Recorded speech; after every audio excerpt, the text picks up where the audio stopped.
அமெரிக்காவில் இப்போது அதிபராக இருக்கும் ஜோ பைடனின் பதவிக்காலம் இன்னும் சில மாதங்களில் அதிகாரப்பூர்வமாக நிறைவடைகிறது.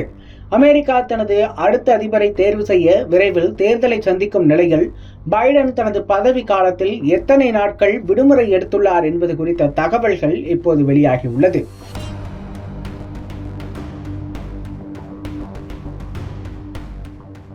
அமெரிக்காவில் வரும் நவம்பர் மாதம் அதிபர் தேர்தல் நடக்கிறது. இதில் ஜனநாயக கட்சி சார்பில் கமலா ஹாரிஸ், குடியரசுக் கட்சி சார்பில் ட்ரம்ப் ஆகியோர் போட்டியிடுகின்றனர்.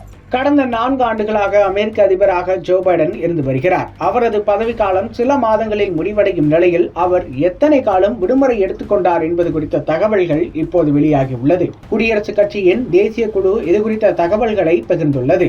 அதில் 81 வயதான பைடன் கடந்த 4 ஆண்டுகளில் 532 நாட்கள் விடுமுறை எடுத்துள்ளாராம். அதாவது அவரது பதவியில் இருந்த காலத்தில் சுமார் 40% காலத்தை அவர் விடுமுறையில் கழித்துள்ளார். அதாவது அமெரிக்காவில் வேலை செய்யும் ஊழியர் ஒருவருக்கு 50 ஆண்டுகளில் எத்தனை விடுமுறை கிடைக்குமோ அதைவிட அதிக நாட்கள் பைடன் விடுமுறையாக எடுத்துள்ளார்.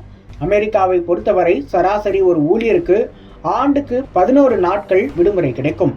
இத்துடன் ஒப்பிட்டு பார்த்தால் சராசரி அமெரிக்கர் 48 ஆண்டுகள் வேலை செய்தால் கிடைக்கும் விடுமுறையை பைடன் கடந்த 4 ஆண்டுகளில் எடுத்துள்ளார். பைடன் இத்தனை நாட்கள் விடுமுறை எடுத்துள்ளதை அந்நாட்டு எதிர்க்கட்சிகள் மிக கடுமையாக விமர்சிக்கிறார்கள். உள்நாட்டில் பல்வேறு சவால்கள் நிலவி வரும் சூழலில் அதிபர் பதவியில் இருக்கும் ஒருவர் இத்தனை நாட்கள் விடுமுறை எடுப்பது சரியானது இல்லை என்பதே அவர்களது விமர்சனமாகும். இது குறித்து ட்ரம்ப் ஆதரவாளர் மார்க் பாலட்டா கூறுகையில், இந்த ஒரு டேட்டா போதும் பைடன் நம்மை எப்படி ஆட்சி செய்தார் என்பதை தெளிவாக புரிந்து கொள்ளலாம்.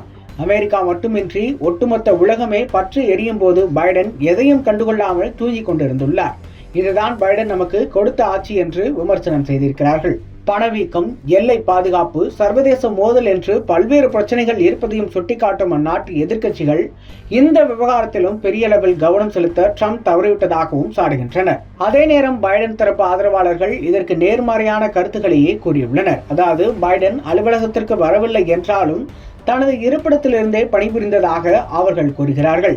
மேலும் விடுமுறையில் இருந்தாலும் கூட முக்கியமாக தொடர்ச்சியாக வீடியோ கால் மூலம் கூட்டங்களை நடத்தி தேவையான ஆலோசனைகளை வழங்கியதாகவும் பைடன் ஆதரவாளர்கள் கூறுகின்றனர்.